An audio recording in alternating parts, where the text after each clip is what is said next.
Be me, Jerry, 29, senior software engineer at a mid-sized tech company. Let's call it Innovate. Pretty good gig. Pay is solid, work is challenging, and the team is top-notch.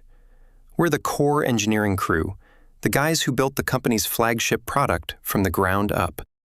There are about 6 of us on the main project. It's mostly dudes, not by some grand design, just the way it shook out. We hire based on a brutal technical interview. If you can code, you're in. If you can't, you're out. Simple as that.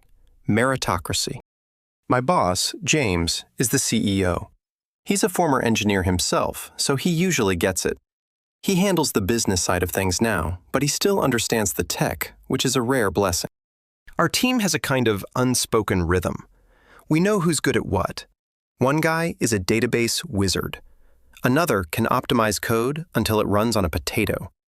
My specialty is system architecture, making all the complex parts talk to each other without exploding. We also have Mary on our team. She's been with us for years, probably one of the smartest people I've ever worked with. Nobody thinks of her as the woman on the team.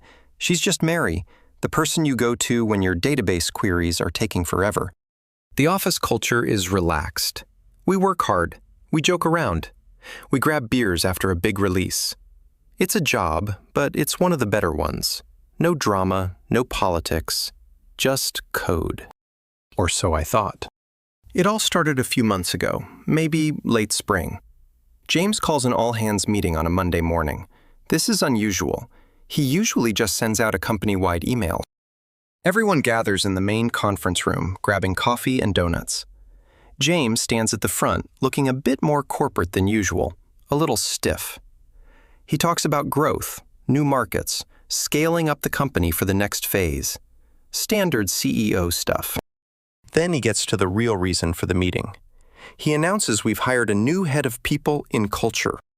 My brain immediately translates this to HR person who's going to make us do pointless team-building exercises. James introduces her. Her name is Laura. She walks to the front of the room. She's young, maybe mid-20s. She has this intensely earnest look on her face, like she's here to save us all from ourselves. Her speech is a masterclass in corporate buzzwords. She talks about fostering psychological safety, leveraging diverse perspectives, and building a more equitable and inclusive paradigm. I look around the room. My teammates have the same blank, slightly confused expression I do. We just want to get back to our desks and fix the bug in the authentication module. She finishes her speech with a bright, determined smile. We all clap politely. Meeting over. Back at my desk, my coworker leans over. Well, that was 5 minutes of my life. I'll never get back. We share a laugh and forget about it. She's just HR. How much damage can she do? The first week is quiet. She spends her time having closed-door meetings with James. Then the emails start. The first one is an announcement for a new company-wide cultural survey. It's mandatory. I click the link. It's one of those anonymous online forms. The questions are odd. On a scale of 1 to 5, how often have you witnessed microaggressions in the workplace? Do you feel the leadership team adequately represents a diversity of backgrounds? Have you ever felt your voice was marginalized in a meeting? It's filled with leading questions that assume the workplace is a toxic battlefield. I answer never, and I don't know to most of them, and submit it. The guys on my team are all talking about it on our private chat. We're mostly making fun of it. It feels so disconnected from our actual daily lives. But that was just the beginning. A week later, another email from Laura. This time, she's scheduling mandatory one-on-one listening sessions with every employee. Great, an hour of my time I could be spending on the project's new feature branch. My turn comes on a Thursday afternoon. I walk into her office. It's been redecorated. Motivational posters on the walls with vague, uplifting phrases. She's sitting at her desk, smiling that same intense smile from the all-hands meeting. Hi, Jerry. Thanks for coming in. Please have a seat. I sit down. She has a notepad and pen ready. I'm expecting her to ask about my role, my challenges, what resources I need to do my job better. I could not have been more wrong. She starts by asking me how I feel about the team dynamic. I tell her, it's great, we're efficient, we respect each other, we get things done. She nods slowly, writing something down. I see. And do you think everyone on the team feels they have an equal voice? I tell her, yes, of course. The best idea wins. Doesn't matter who it comes from. That's interesting, she says without looking up. My data from the survey suggests that some individuals feel that the louder voices tend to dominate conversations. I have no idea what to say to that. We're engineers, we're direct, we're not exactly known for being loud. The conversation gets weirder. She doesn't ask a single question about my work, my skills, or our projects. It's all about feelings, dynamics, and unconscious bias. She asks me why I think our team is predominantly male. I give her the honest answer. We hire the best people who apply and pass the technical interview. Gender has never been a factor. She gets this strange, pitying look on her face. She tells me that sometimes the very structure of a meritocracy can be a barrier to true equity. She explains that the way we interview might be inherently biased toward a certain type of personality, which just happens to be more common in men. I feel like I'm in an alternate reality. This is a woman with zero technical background telling me that our rigorous, objective hiring process is the problem. I try to explain that our interview problems are purely about problem solving and coding ability. They are designed to be objective. She just smiles and says, "Thank you for sharing your perspective, Jerry." I walk out of that meeting feeling weird, unsettled. It was like being cross-examined by someone who had already decided I was guilty of something, but they wouldn't tell me what it was. The atmosphere in the office starts to change over the next few weeks. The easygoing banter quiets down. People seem more careful about what they say. Laura implements new communication guidelines for all company chat channels. She starts sitting in on random team meetings, not saying anything, just observing and taking notes. It feels like we're being watched, constantly evaluated. Productivity, for the first time in years, starts to dip. People are more focused on not saying the wrong thing than on doing their jobs. James, our CEO, seems oblivious, or maybe he just doesn't want to see it. He's probably happy that someone else is handling all this people stuff he hates. The real bombshell drops about a month after Laura started. I was working late one night trying to wrap up a difficult part of our new project. It was a huge deal for a massive client. Let's call them Megacorp. The deadline was looming. I go to the network printer to grab a document I just printed. Sitting in the tray is a pile of papers that someone else forgot. Normally, I'd just put it on the reception desk, but the header caught my eye. Project Nightingale, a proposal for structural realignment. It was marked confidential for CEO review only. My curiosity got the better of me. I probably shouldn't have, but I picked it up and started reading. My blood ran cold. It was a multi-page document written by Laura. It was a detailed plan to aggressively address the systemic gender imbalance at Innovate. The document argued that the company's senior engineering team was a monoculture that created a hostile environment for diverse talent. It claimed that this was a massive business liability and was hurting our ability to attract new hires. Then I got to the action plan section. Phase 1 was the immediate termination of 3 senior male engineers. It was to be done under the guise of restructuring and performance-related redundancies. Their positions were to be filled by female candidates that Laura had already pre-screened. I scanned the list of names slated for termination. My name was at the top, along with the 2 other most experienced guys on my team. I felt like I was going to be sick. I've been with this company for 7 years. I've poured my heart and soul into our product. I've worked weekends, pulled all-nighters, mentored junior developers, and I was going to be fired. Not because of my work, not because of a mistake, but because of my gender. The document even had a section on the proposed replacements. Their resumes were attached. I glanced at them. One of them just graduated from college. Another had a few years of experience at a no-name startup. They couldn't hold a candle to the guys they were meant to replace. But that wasn't the point. The document explicitly stated that prioritizing diversity over immediate experience is a necessary short-term investment for long-term cultural health. I stood there by the printer in the silent, empty office, just staring at these pages.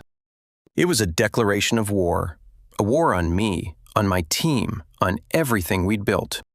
I made a quick copy of the entire document with my phone before putting the original back in the tray. I didn't know what to do. Who could I even talk to? Going to James seemed pointless. He had clearly already seen this. The fact that he was even considering it told me everything I needed to know. I walked back to my desk, my mind racing. The next morning, I quietly showed the pictures to the other two guys on the list. Their reactions went from disbelief to quiet, cold fury. We were professionals. We didn't yell or make a scene. But in that moment, something broke.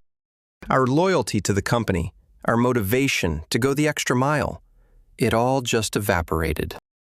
Why would we kill ourselves working on the Mega-Ore project when we were just going to be thrown out like trash in a few weeks? The mood on the team became toxic, but not in the way Laura would understand. It was a quiet, creeping despair. We were just going through the motions, writing code, but without the passion, without the meticulous attention to detail that had always been our trademark. We were ghosts at our own desks, just waiting for the axe to fall. Mary noticed the change immediately. She came to my desk one afternoon. The other guys had gone for coffee. "Jerry, what the hell is going on? You guys have been acting like your dog just died for the past week." I hesitated. I didn't want to drag her into it, but looking at her, I knew I could trust her. She was one of us. I pulled out my phone and showed her the pictures of the document. She read through it, her expression hardening with every page. When she finished, she looked up at me, and I saw a fire in her eyes I'd never seen before. She wasn't sad or sympathetic. She was furious. "That's the most insulting thing I've ever read in my life," she said, her voice low and tight. "She thinks the only way to get women into senior roles is to fire competent men and hire less qualified women. She thinks I need a handout to succeed." She stood up. "This is insane. James can't possibly be going along with this." She didn't wait for my reply. She just turned and marched straight towards James's office. I watched her go, a tiny sliver of hope flickering in my chest for the first time in days. Maybe, just maybe, someone would finally listen. Mary was in James's office for a long time, close to an hour. The rest of us tried to work, but we were all just stealing glances at his glass-walled office, trying to read the body language. We couldn't hear anything, but we could see them. Mary was doing most of the talking. She was animated, gesturing, clearly making a passionate case. James just sat there listening. His face was unreadable. Finally, the door opened and Mary walked out. She came straight back to my desk. "Well," I asked, the other two guys leaning in to hear. Her face was grim. "He's scared." She explained that James was terrified of the optics. Laura had apparently convinced him that if he didn't take drastic action, the company would be labeled as a toxic boy club and it would destroy their reputation. He was worried about getting called out on social media, about hit pieces from online publications. He didn't agree with Laura's plan in principle, but he was too cowardly to reject it outright. He told Mary he would take her feedback under advisement. We all knew what that meant. It was a corporate non-answer. He was going to do nothing. The tiny sliver of hope I had felt was extinguished. So that was it. We were done for. The mood on the team went from bad to worse. We stopped caring. It's a dangerous thing when engineers stop caring. We were working on the final integration phase for the Mega-Core project. It was a massive, complex system with thousands of moving parts. It required intense focus, a constant communication, and obsessive double-checking. We gave it none of those things. Our code commits became sloppy. We skipped steps in the testing protocol. We just wanted to push the code out the door and be done with it. If the company was going to treat us as disposable, then we would act the part. A quiet work-to-rule protest began. We did exactly what was in our job descriptions and not a single thing more. No more staying late, no more weekend work. The deadline for the Megacorp launch was Friday. On Thursday afternoon, we pushed the final build to their staging servers. Normally, this would be a moment of celebration, or at least relief. Instead, nobody said a word. We just packed our bags and went home. Friday morning, all hell broke loose. I woke up to a flood of frantic text messages from my manager. I got to the office and it was chaos. The Megacorp launch had been a catastrophic failure. Our software update had not just failed, it had actively corrupted their entire production database. They were a global logistics company. Their entire operation was at a standstill. Trucks were sitting idle, shipments were lost, orders were vaporized. They were losing millions of dollars an hour. James was running around the office, his face pale, shouting into his phone. He called an emergency war room meeting in the main conference room. Our entire engineering team was there. James was at the head of the table, looking like he'd aged 10 years overnight. And sitting right next to him, looking calm and composed, was Laura. James started the meeting. "What happened?" he demanded, his voice shaking with a mix of anger and panic. Nobody spoke for a moment. Then Laura cleared her throat and spoke up. "It's quite obvious what happened, James," she said, her voice dripping with condescension. "This is a clear case of professional sabotage." She turned and looked directly at me and the other two guys from her list. These men were unhappy with the new cultural direction of the company. They felt their privilege was being threatened, so they intentionally sabotaged our most important client project to make a point and to undermine my authority. I just stared at her, stunned into silence by the sheer audacity of the lie. She was using the disaster that she created to try and finish us off. She continued, "I recommend their immediate termination for gross misconduct. We need to send a clear message that this kind of behavior will not be tolerated." The room was dead silent. You could have heard a pin drop. My career was flashing before my eyes. A termination for cause, for sabotage. I'd be blacklisted. I'd never work in this industry again. I saw James look at me, his eyes filled with doubt and suspicion. He was buying it. He was actually buying it. And in that moment, something inside me just snapped. The fear, the anxiety, the despair. It was all replaced by a sudden, icy calm. I had nothing left to lose. "You're wrong," I said, my voice steady. Everyone turned to look at me. I stood up and looked at James. "We didn't sabotage anything. We just stopped caring, and it was her fault." I pointed at Laura. "For the last month, this woman has treated us like criminals. She has told us that our success is not earned, but a product of systemic bias.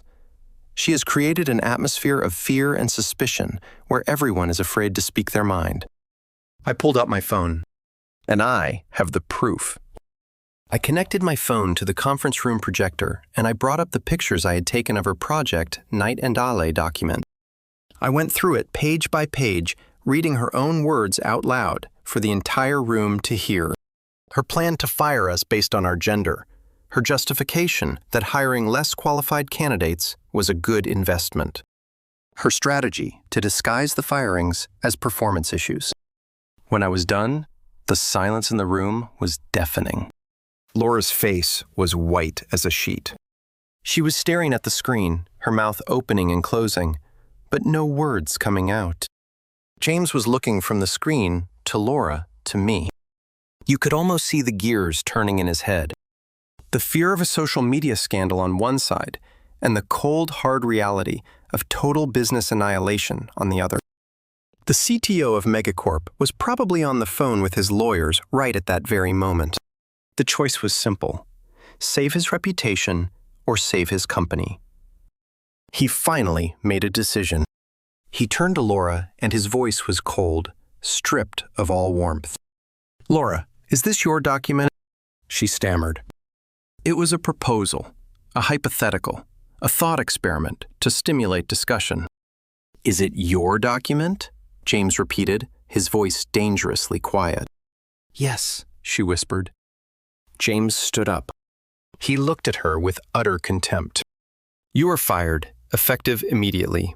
Pack your things. Security will escort you out of the building." Laura just stared at him, her eyes wide with shock. "You can't do that," she shrieked. "This is retaliation. I'll sue you for wrongful termination. I'll go to the press." "Go ahead," James said, his voice flat.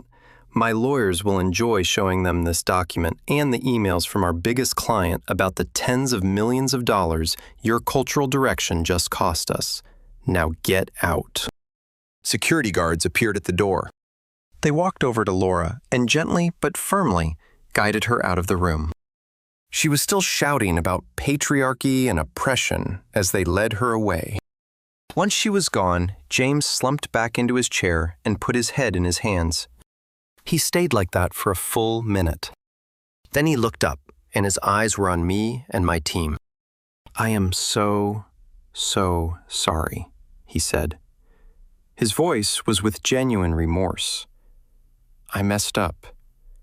I listened to the wrong person.